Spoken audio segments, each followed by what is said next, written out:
In this tutorial, I'm going to show you my top 5 best motion graphic design secrets. These are simple built-in effects that you can use in every single project you create.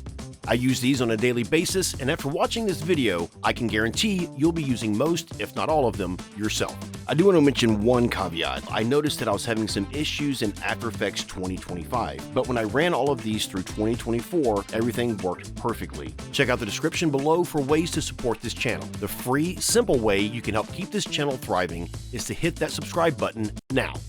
Okay, there's a lot to get through, so let's dive right in. Number 5, Sunburst Background.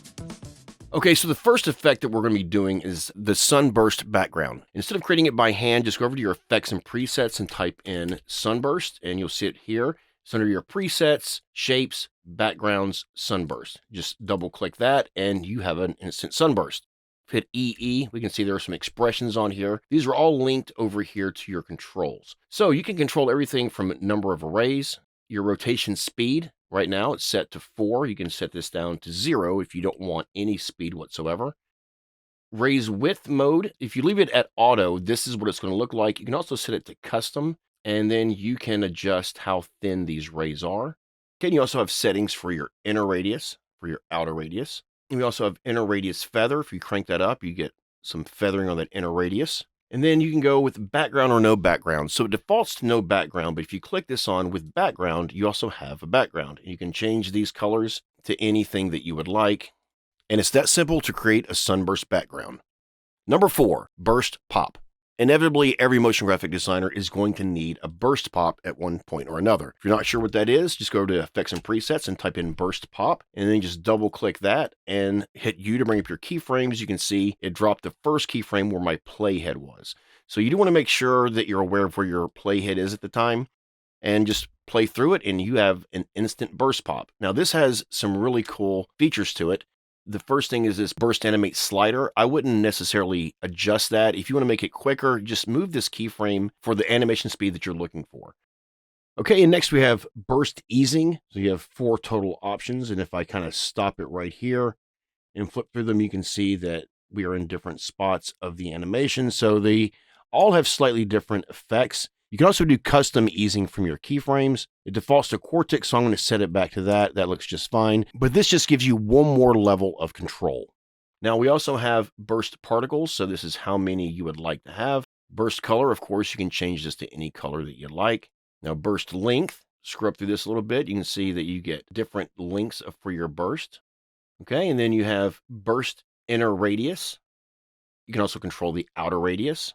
You have your stroke width settings, so you can make this thin or really thick. Burst distribute, I wouldn't necessarily mess with this because most bursts need to be in a 360-degree angle. As you can see, it does default to 360, but you can make that adjustment if you need to. This random burst distribute, this just kind of randomly moves it around. Again, I wouldn't necessarily mess with this unless you're going for something very specific. Now let's look at burst gravity. If you watch it play, you can see at the very end it falls slightly. This gravity is set by default to 80. Increase it to 250, you can really see the effect. So if you don't want to fall like that, just change your burst gravity to 0, and then you'll have our standard normal burst. And then you also have this other feature, burst twist. This just kind of affects the angle of the twist. So you can get some really cool, unique looks like that. If you're in a hurry and you need a quick burst pop, just go over to your effects and presets panel, and you'll have an instant burst pop. Number 3, circle. Go to your effects and presets and type in circle. And it's the one that's going to be underneath your plugins and effects. Now to use this effect, you do need to have a solid. So Command or Control Y to create a solid, and I'm going to make mine white. And then just double click on this circle effect and you have an instant circle. This has a lot of uses. It's not just a circle. So if we go over to our settings here, we can see that we can move it from our effects controls panel. You can also increase the radius, and this does have a stopwatch, so this is keyframeable. For edge, it defaults to none, but you can also change it to something like thickness, and now you have just a stroke. And then you can also increase your feather for outer and for inner. We can change, obviously, the color of our circle here. I'm just going to leave mine back at white. I'm going to change this back to none, so we just have a circle. This effect is ideal if you have to alpha matte something. So I have this image in here, and let me just increase my radius so it's larger. Now you can take this image and you can just alpha matte it up to the circle, and now you have an instant matte. So that's a really good use for that, and you can always parent this as well, and then you can move this around from one layer. You can keyframe this. So let's put keyframe for radius. I want to hit U to bring up my keyframe, and then Shift Alt right arrow twice to move that keyframe over, and then set this down to 0. Watch it play back, and we can see that we can animate that. Now, one of the things that you can't do with this circle effect that you can do, say, like with a shape layer, is do like a trim paths. So just keep that in mind, but unless you need a trim path specifically, check out the circle effect. It will save you a lot of time. Okay, so before we move on, I just want to mention something real quick. Did you know that nearly 90% of you who learn from my content on a regular basis haven't yet subscribed to my channel? So, can I ask you a favor? If you enjoy my content and you find it useful and you want to support this channel, the free, simple way to do that is by hitting the subscribe button. I sell templates, project files, animation presets, courses, and much more on my Patreon, but my tutorials have always been and always will be absolutely free. In return, I'll make a commitment to make this channel better than any other motion graphic tutorial channel out there. I'll listen to your feedback and make the tutorials that you want to see. And as always, I'll present the most useful information to help you become the motion graphic designer you want to be. Thank you so much for watching. Number 2, composition border.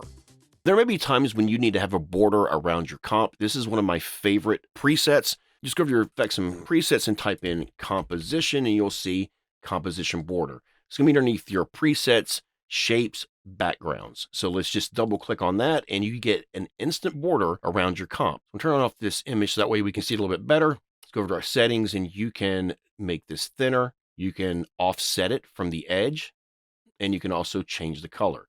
Say, what if I'm doing a project and then I'm like, I need it 16 by 9, but also need something for Instagram. So if you just right click on this little 3 lines right here, and then choose composition settings or Command K, and let's just change our layout from 1920 1080 to something like 1080 1920.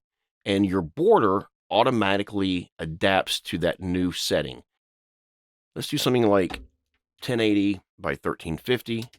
And as you can see, it adjusts to whatever your comp size is. I use composition border quite a bit. It is something that saves a lot of time. Instead of adding a shape layer and then adding in a stroke and messing with all that, you got this right inside of After Effects. So I highly recommend you check this out if you haven't already. Number 1, 2D text box.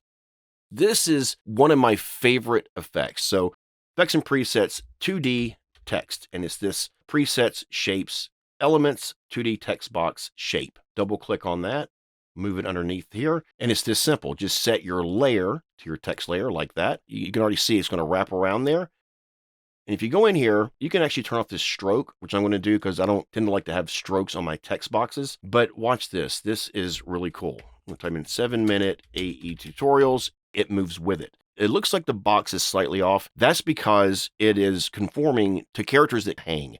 So if you do have text where you don't have any of that, go over here to offset and you can just make that adjustment right there. Okay, but I'm going to change mine back to my name because it does have characters that hang and also go higher than other characters. So let's check out some of these settings. I don't recommend that you really mess with this measure text. It's not really that important, but the things that are important are like your scaling here. So see, you can adjust your scaling. You can adjust it independently. Scale original, you can go from center and upper left, right, and lower left, right. I would leave this to center. Now you get into padding here. You can do your overall padding so that way you give it more room, but you can also do left, right, up, and down. So you get a lot of control with this one. And one of the really cool features is this round corners. If we increase this, it rounds our corners. But you can do some really cool things with this. If you open up this enable per corner setting, you can see that they're all checked. So if I uncheck upper left and then lower right, we get a whole new kind of shape here. This is something that's not easily done with any of the other text boxes I've created or with most presets, but you can get some really, really cool designs here. Okay, one of the things that we didn't go over yet is this shape that's under your round corners. This just gives you some more options. You have uniform roundness by default. If you unclick that, you can see how it changes this shape just slightly. You can adjust the setting and get all kinds of different looks. And one of the things that's really cool about this is you can move your text around and the box will follow it. If we add in a text animator, position, and then move that down, we can see it doesn't move exactly with it. Keep that in mind. If you're going to be using some text animators, you may need to do some slight adjustments. But overall, if you're just moving your text around using your transform properties, this is a great way to create a very powerful and dynamic text box by simply going to your effects and presets, typing in 2D text, and again, it's this 2D text box shape. And since this is a shape layer, you'll change the color of your fill and your stroke like you would any other shape layer from your shape layer controls panel. I'm going to open this back up, add back in our stroke. It was just hidden. So all of the controls you would normally have with the shape layer, you still have those. So you have a lot of options and a lot of control over this text box. Let me know in the comments below if this tutorial helped you out and if it's something you'd like to see more of. I'm all about saving time and being efficient so that way you can focus on creativity. Once you master these shortcuts and you know where to look for certain effects, it just makes your life so much easier. Thanks for watching, everybody, and I'll see you next time.